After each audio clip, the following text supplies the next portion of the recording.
আসসালামু আলাইকুম। আজ আমি আপনাদেরকে যে ভিডিওটা দিচ্ছি এটা হচ্ছে শনি গ্রহের দোষ কাটানো বা শনি চালান কাটানো। এটা অনেক গুরুত্বপূর্ণ একটা ইস্যু। যাদের জীবনে শনি একবার লেগে গেছে তারাই বলতে পারবে যে এর কুপ্রভাব কী। শনি বলতে কি আপনার কোনো কিছুতে আয় উন্নতি থাকবে না, সংসারে অশান্তি থাকবে, রোগবালাই লেগে থাকবে।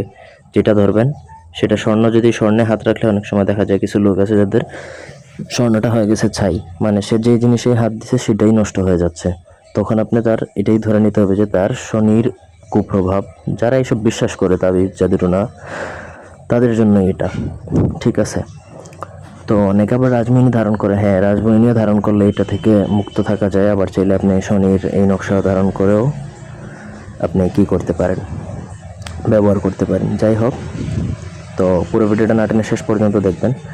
আমার চ্যানেলটা সাবস্ক্রাইব করবেন, লাইক কমেন্ট শেয়ার করবেন। ব্যক্তিগত যে কোনো প্রয়োজন কিংবা যে কোনো কাজের জন্য স্ক্রিনে দেওয়া নম্বরে সরাসরি ফোনে, হোয়াটসঅ্যাপে কিংবা এই মধ্যে যোগাযোগ করে যে কোনো কাজ করাতে পারেন দেশে বা দেশের বাইরে থেকে।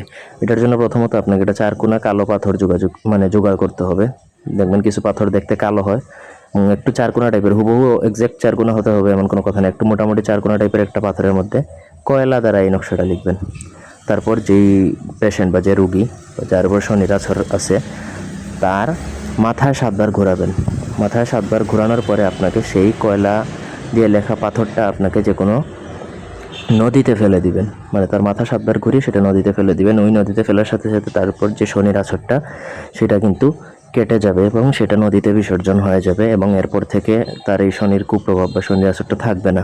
তার আগের যে সমস্যাগুলো সেগুলো থাকবে না, ব্যবসা বাণিজ্য বা আর্থিক সমস্যা বা শারীরিক সমস্যা এগুলো কেটে যাবে। তো এই ছিল আজকের ভিডিও। ধন্যবাদ সবাইকে। আল্লাহ হাফেজ।